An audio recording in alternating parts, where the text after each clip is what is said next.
Edit করা আপত্তিকর ছবি ফেসবুকে দিয়ে কুরুচিপূর্ণ, অশালীন ও মানহানিকর মন্তব্য করায় সাংবাদিক মুজতবা খন্দকার সহ 4 জনের বিরুদ্ধে মামলা করেছেন ঢাকা বিশ্ববিদ্যালয়ের লোক প্রশাসন বিভাগের শিক্ষক ও সহকারী প্রক্টর শেহরিন আনিম ভূঁইয়া মোনামি। এতে অজ্ঞাতনামা ব্যক্তিদেরও আসামি করা হয়েছে।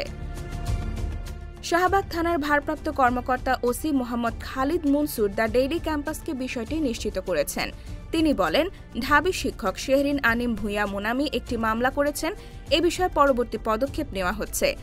মামলার এজাহারে বলা হয়েছে, মামলার 1 নম্বর বিবাদী বা আসামি সাংবাদিক ও অ্যাক্টিভিস্ট মুজতবা খন্দকার তার ফেসবুক অ্যাকাউন্টে তার ছবি অশালীনভাবে এডিট করে পোস্ট করেন।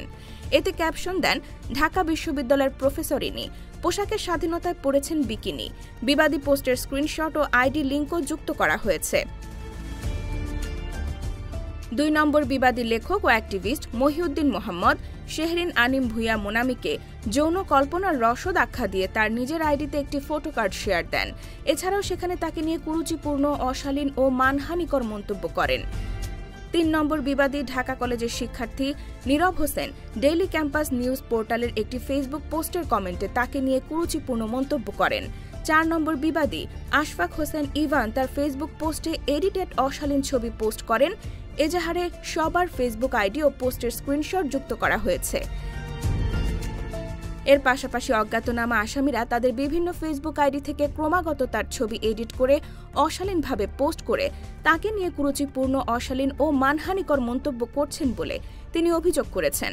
ঢাকা বিশ্ববিদ্যালয়ের নিজের অফিস কক্ষে অবস্থানকালে সামাজিক যোগাযোগ মাধ্যমে এসব দেখেন তিনি। শেহরিন আনিম ভূঁইয়া মোনামি বলেন, এভাবে ক্রমাগতভাবে আমার ছবি এডিট করে অশালীনভাবে পোস্ট করা এবং আমাকে নিয়ে কুরুচিপূর্ণ, অশালীন ও মানহানিকর মন্তব্য করার ফলে আমি মানসিকভাবে ভেঙে পড়েছি। উক্ত ঘটনার বিষয়ে বিশ্ববিদ্যালয় কর্তৃপক্ষের সাথে এবং আত্মীয় স্বজনের সাথে আলোচনা করে এজাহার দায়ের করতে বিলম্ব হল। ফলে আসামিদের বিরুদ্ধে সাইবার সুরক্ষা অধ্যাদেশ আইন অনুযায়ী প্রয়োজনীয় ব্যবস্থা নিতে অনুরোধ করা হয়েছে।